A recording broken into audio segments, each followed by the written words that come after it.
be here with some really great entrepreneurs that we have the opportunity to work with here at IBM. So thank you, gentlemen, for joining us. What I'd like to do is just introduce you, and if you could just give a little bit of introduction about who you are and your background. We've got it up behind you, but just in your own words a little bit about who you are. So Yogesh, why don't we start with you? Sure, thank you, Colleen. I'm Yogesh Pandit, CEO and founder of Hexanika. Before starting Hexanika, I was a senior vice president at Citibank, and then I spent 15 years in financial services as part of Ernst & Young. So essentially, I've seen the industry inside and outside in terms of the issues that they have, and having lived that for a long time, and then I connected technology to the problem statement, and that's where the birth of Hexanika came in. So with IBM, we are introducing machine learning, cloud technologies to banking institutions to help them solve regulations. Well, we're thrilled to have you here today. Thank you. And Alon, why don't you tell us a little bit about yourself? First of all, thank you for having me. Yes. This is actually the first time my background is in my background. I'm the founder and CEO for Teridion. All I've done is being a starting startups. I started entrepreneur since I was 20 years old. And I'm here with the guys from software. What Teridion does is a very simple thing. We make the internet about 20 times faster for our customers. That's a pretty powerful thing. So we're thrilled to have you here too. And Andre, why don't you tell us a little bit about yourself? Sure, excited to be at InterConnect. Andre, I'm one of the co-founders of Opentopic. We're a 3-year-old startup, and something very exciting happened last year. We became an IBM Watson ecosystem partner, which has been tremendous for us. We're a digital marketing software startup, and we use Watson to predict success and outcomes for digital marketing campaigns. And this Monday, thanks to our great relationship with IBM, we're also going live on the soft player in Bluemix.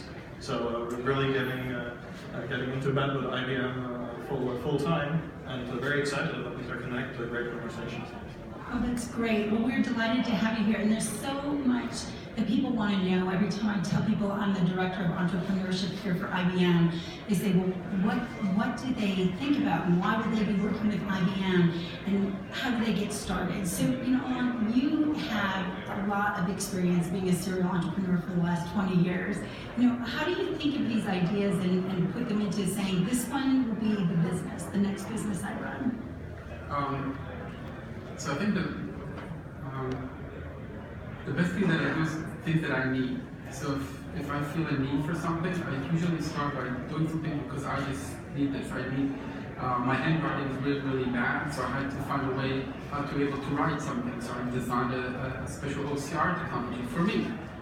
And then it became a startup. And then I wanted to watch TV remotely, but the quality was so bad. So I had to solve this. I solved it for myself, and then it became a company. Then I started a cloud service company because other services didn't work for me. It became a company. So this Teridion, I have 100 megabit internet at home. I'm lucky if I get effective 10 megabit.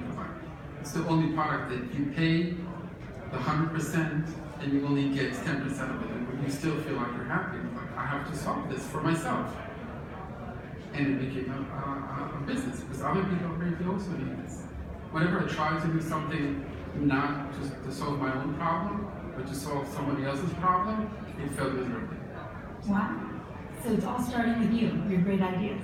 It starts with something that I need, and yes. Then I'm like, I've solved the problem, and then I see that other people also need it, and then I make it into a business.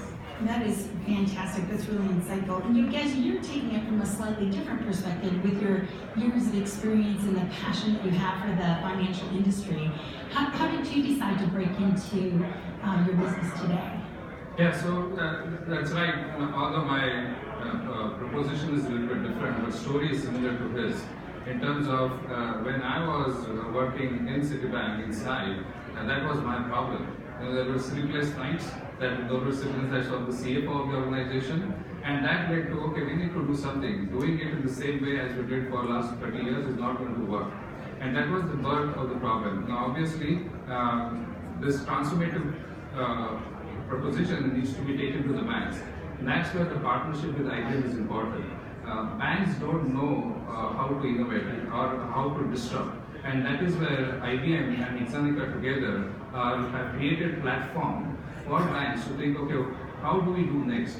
To give some insights, around 15 banks out of the top 50 banks in the world are talking about innovation at this point of time.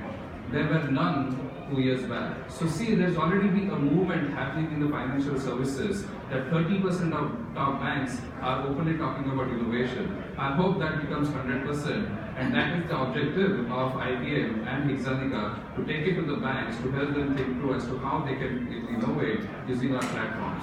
Do you have an example of some that you can talk about today about some of the banks that are open and receptive that you're working with today?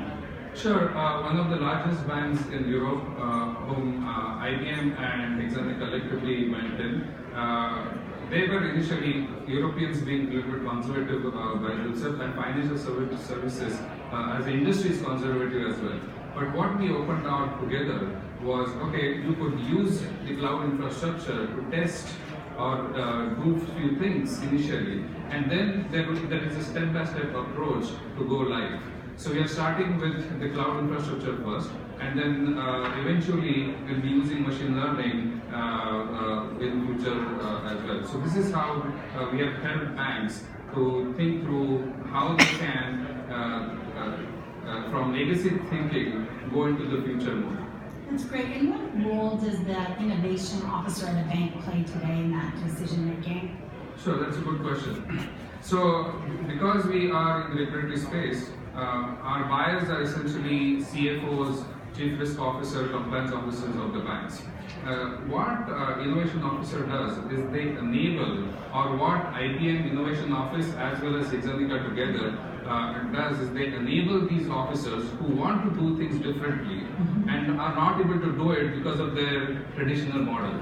So this innovation office creates a new model for banks to think through as to how do we do things differently using big data, using cloud, or using machine learning to solve their biggest problem at this point of time.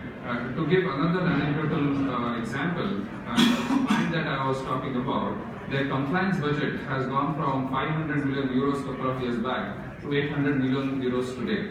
So there is a tremendous need of innovation at this point of time to do things better in this domain, and IBM and Hexanika is enabling that through the Innovation Office. And it's interesting, we were talking about innovation earlier this morning. We work with one of the top 3 retailers in the world, also a European company. We have known the head of innovation there for probably 2 years. We meet for coffee, we meet for lunch, friendly conversations, never really any interest in true traction. Just this morning we had a phone call with him. He now reports directly into the CEO. He has his own team, his own budget, and we're hoping to close a deal by the end of this week. So I think this innovation is just really starting to become a necessity out of competitive and market pressures, and it takes out guts and bravery for big corporations. IBM did that so stunningly in the last few years to recognize that and build it. It's a great, when you're talking about this, and you had mentioned the importance of machine learning and cognitive, your whole business with, the market that you're in, servicing these digital agencies and things, you're spending a lot of time in the cognitive space and with Watson. Can you tell us a little bit more about how that's impacting your business? Yeah, absolutely. So Opentopic, just for background, we help big brands, big marketers, digital agencies to run their marketing campaigns on social channels, Facebook, Twitter, newsletter campaigns that they do with big customers such as Pitney Bowes that does 70 newsletters a month in 9 different languages. So it's very complex, and it's very critical for them as well, because all customers and much of the business, no matter your industry or vertical, is online nowadays. So you need to be in front of the users online. And IBM does a terrific job again at this with all these social feeds that are all over InterConnect. But doing this efficiently and knowing what is going to work is very, very difficult for any human being. That's where Watson is so super helpful and revolutionizing it, sharing a cognitive intelligence that's data-driven, that learns how users behave and what kind of tweets, newsletters, websites work. This is very helpful. That's exciting, and I know it's a big leap of faith to go into this new area. Do you have any advice for some startups that are thinking about using cognitive today? I mean, any of you could answer this, but do you have any? Yeah, that was also a big discussion at dinner last night, and I was in a session this morning monetizing APIs, and I think everybody on the panel said that a little bit. You need to have a need to be lots more. In our case, the need is the customer. So how do you get to make this leap of faith? It comes from the customers. So as I mentioned, Opentopic, we've been around for 3 years, interacting with the marketplace, talking to customers, to advisors, going to conferences. It was just clear that we needed technology and that we couldn't build this technology on our own. We don't have 20 engineers and a few $1 million sitting around. So cognitive was evident for us. Building it ourselves was not an option, and that's how it started for us. So just really an educated guess, but based on somewhere anecdotal and hard evidence. That's a good bet. A lot of you and I were talking earlier about what's the importance about how you make these technology decisions, and you were just sharing it from your perspective. But when you're looking at it for the internet making it faster, how are you making those decisions? Well, I think every technical decision has to come out from a business need. So what we do is, even if the engineer comes to me and says, hey, we have this great idea, let's do this and let's do that, there has to be a business reason for this. There has to be a business driver for each decision. And if we see that this drives the business of the company forward, then we put it in our backlog, and then we need to figure out how important this is. The more money generates for the company, or the more opportunities, if it opens a new market for the company, and then we're pushing it forward. But it all has to do with moving the company forward, and not just innovation for the sake of innovation, which is always fun. And we actually do have that. We have a hackathon every few months where people just innovate stuff. I think most of the things that people innovate, we end up implementing in the product because people feel that this is a need for themselves, and usually it's also a need in the market. Well, it sounds like, we were talking about this earlier, you understand the role that technology plays in the needs of the market and how it makes you more profitable.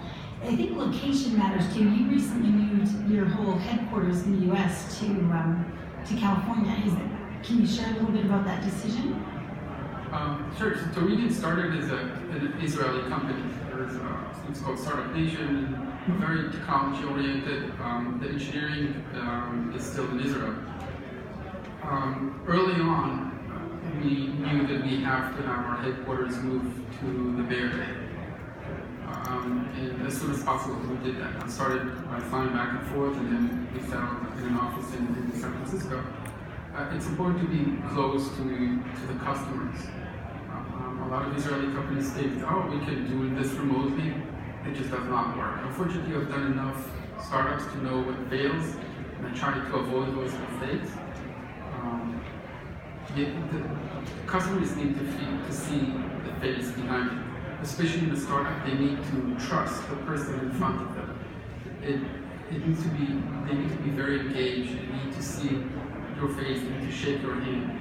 You need to go to lunches with them. You need to be there, and you cannot tell them, oh, I'll be there next Wednesday. By next Wednesday, your competitor is going to be there. I think that's super important, and I'd add to that also being close to your investors and being close to talented employees. We all, I'm sure, have a lot of remote teams. You probably still use right now. I know you have people in Pune and India. We have engineers in Poland. But at the end of the day, we need to be in the same room with the key people. Otherwise, there's too much friction, and we're not on the same page anymore. So close to your customers, close to the right investors for you, and close to key talent. Well, you're bringing up a really good point about key talent. And, last night we had the opportunity, Yogesh, to talk about the importance of finding the right talent and your views on leadership, because I got to meet some of the people on your team. Do you want to share, each of you, a little bit about your views on recruiting the right talent and your leadership principles?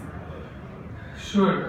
We are not here because of the technology that we have developed and the interest of the client. But at the end of the day, who builds the technology? It's the people, right? Unless you have the right people with right attitude and motivated to do what you have collected, decided to do, the vision, things will not happen. So if you look at my CTO who has 30 years experience with Microsoft, built Excel, one of the best products that we have used, how to motivate somebody like him to do work for Hexanika? So motivating the team, making sure that the marketing officer, whoever it is, are placed or doing the function that they are best at. And more importantly, Colleen, you mentioned yesterday, if you look at my team members, you would see that they're probably smarter than Yogesh Pandit. And that's what I look for. Are they smart enough to do their individual functions? Can they deliver better than me? And if the answer is yes, the attitude is right, those are the people that I like to work with. I totally agree with them. I think getting the right people is really important, and having people who are, as you guys mentioned, smarter than him in those roles that they take is key. And motivation. I mean, it's a startup. It's there are so many unknowns. So people have to know that this is a fun race that they're experiencing. Yeah. The transparency and 100% agree again on meaningful work. I'm the same with our CTO who sits in Poland. Before we became an IBM Watson ecosystem partner, he spent most of his time doing UI, UX work, trying to integrate the Facebook API, dealing with website CMS systems. Now he is trying to figure out how to make cognitive technologies work for us, how to migrate to the IBM Cloud, get the most out of that, and just organize the first cognitive technology conference in Poland. So his life has been transformed for his team, which has doubled since we became a partner 6 months ago, and he loves it. He loves it. He doesn't do any other work anymore for other clients. He joined us full time, and that is very important, meaningful work. That's really exciting. I was going to ask you all, it just sounds like I shouldn't even ask this in the 6 months. I was going to ask, what do you see your organization looking like a year from now? But maybe I should go 6 months because you guys are working at a pace that's so incredible. So where do you see this, whether it's your product, your team, anything going public, your whatever you're thinking about for your business, where do you see yourselves? Where is Hexanika going to be? Sure. So essentially, 1 year back, 0 people, we had hired first employee, only product roadmap, and no dollars, right? Now, last year we had $250,000 of run rate. We now have almost 37 people globally, and then we have a pipeline of 18 customers just sent an SOW along with IBM for a large European bank. So the goal is that if we work on the 4 pilots that we are working on right now and close them, we could easily make around $5 million in the next year. The team probably from 37 to grow to probably 100 people. And obviously the partnership with IBM will grow, not just limited to United States, but probably it will go to other regions. So we were just discussing with somebody in ANZ Bank who have the IBM Innovation Lab. Why not to innovate for them in Australia? So things can go as we progress into the next year. That's great. Anyone else? Where do you see yourself a year from now? The business. So I think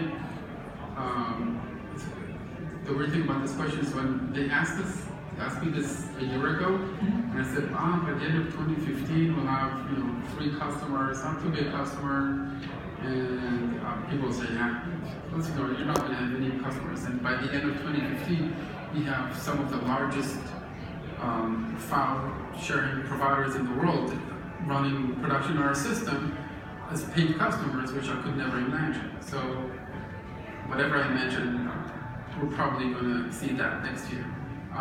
We're going to be just hopefully over $15 million run rate by the end of 2016.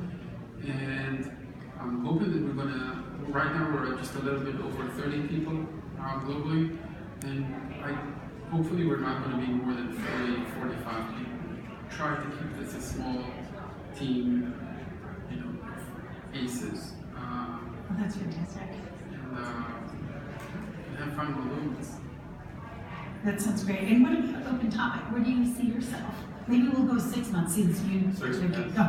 No, in the startup world, and especially for SaaS companies, there's this famous hockey stick curve, where in the beginning costs far outpace revenue growth, and then you hit a scaling point where you start to make real margin. Getting there is called the valley of death. So we're about a couple weeks away from the oasis and then having our first sip of water, and then scaling. So we've seen a huge increase in our average selling price since the start of this year. Our sales cycle is down almost 90% with the original platform that we launched with IBM Watson and SoftLayer. And yeah, we're starting to hire. We're about 12 people right now, so want to keep it small as well, probably doubling that this year, and really building these internal processes. We're hoping to raise a little bit of money before the start of the summer. So we're in a place where everything is starting to come together, fingers crossed, a lot of hard work, and then we'll see the revenue growth and margin growth. And so for each of you, how is IBM helping you from a technology perspective, a business perspective, a scaling perspective?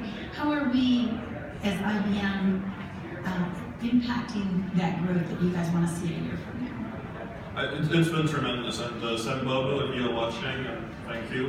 Sam Bobo is our relationship manager at the IBM Watson team, Jennifer Latorscher at SoftLayer, and obviously all you guys, Sherry, Colleen, and here.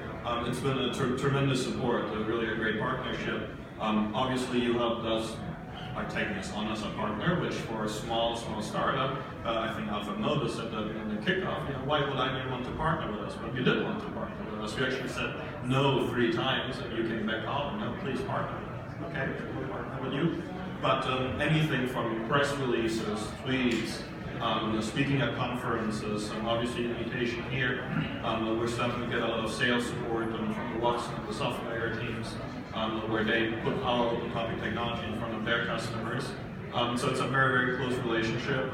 We see them in New York at least once a week, do a little report outs and brainstormings, and they're also starting to take a real interest in asking for feedback on how we are using their technology and what we're seeing, where they can maybe improve and adjust a little bit, and then come back with ideas like, hey, have you thought about this and that, which is really exciting. So it's a 360-degree support.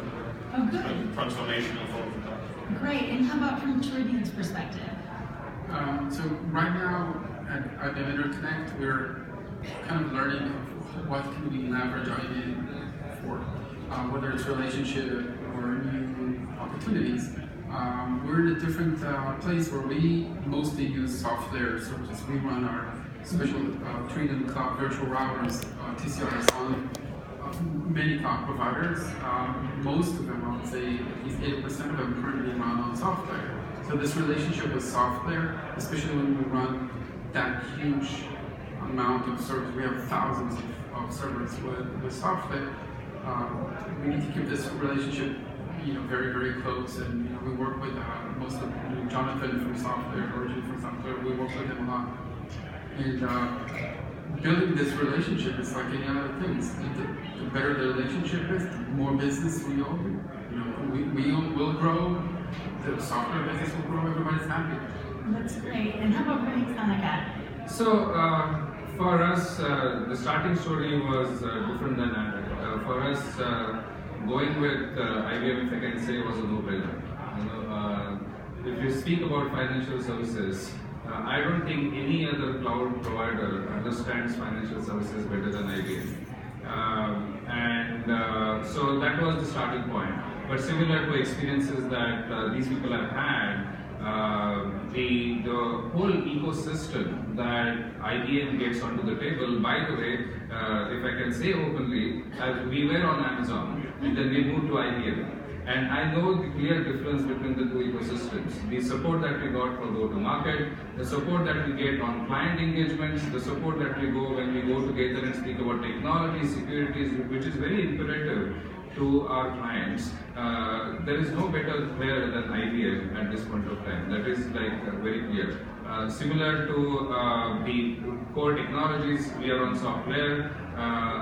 We are working to get machine learning cognitives for our clients into the play also for compliance. And there is a quote from an industry leader saying that they have not seen innovation in the regulation except for the alliance that we have into the marketplace. So that is a great thing to have, and I hope this partnership goes to the next level and we enable financial services clients to use innovation together.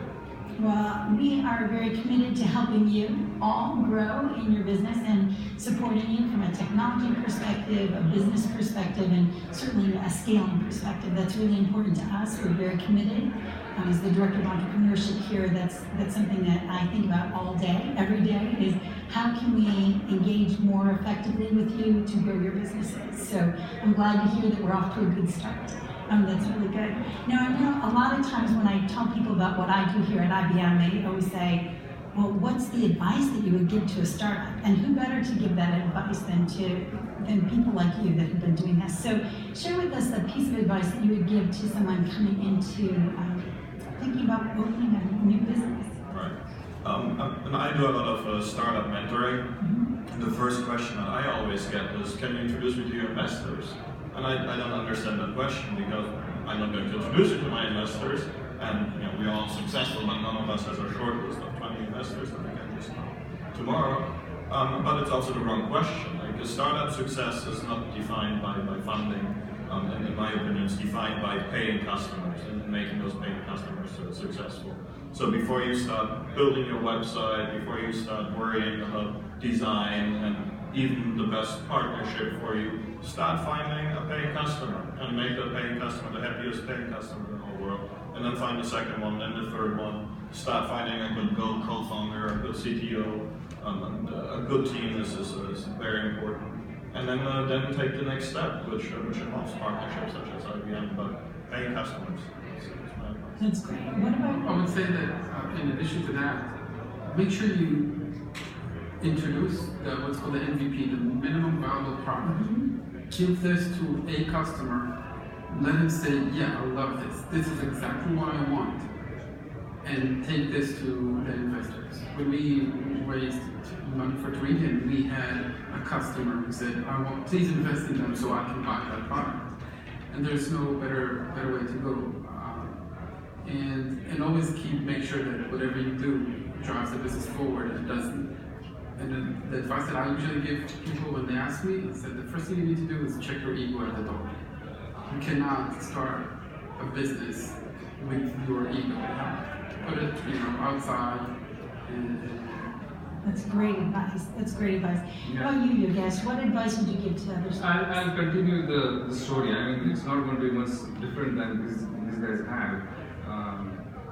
Validation of the product through client is the way to build the product. So don't focus on building 100% product. There's no 100% perfect product. Even Microsoft has to fix, or even Apple has to fix the bugs. So there will never be 100% product, but validation from client is very important. But there are two more points that I always tell people. Cash is king. Be very frugal. If you have to be cheap, share hotel rooms with the partners, do that, because initially your cash is king. And the second aspect that I learned from my previous startup was probably, and it aligns with the previous story, is product is important. That's where clients are going to go for it. But sales and marketing is more important initially to validate whether things are going right or etc. So don't reduce your attention on sales and marketing. That's Andre's business as well, by the way. But that is extremely important, and I ignored that in my previous business. But now I'm doing a good job on that, I guess. It's a good point to what Yogesh was mentioning, that he ignored them and learned from your mistakes. Acknowledge them. Say, I did a mistake. We usually don't. Our ego doesn't let us admit we have mistakes, but remember, you have to check your ego at the door. That is great advice for people, gentlemen. Thank you so much. We are out of time, actually, so I want to thank you. I mean, it's such an honor for me to have such, impressive talent on the stage, people with such great experience and great advice. So, having Opentopic here, having Teridion here, Hexanika here, this is just a a great honor for us to have you a part of the IBM ecosystem and to have you up on stage with us today. Thank you for coming. Thank you. Thank you for having me.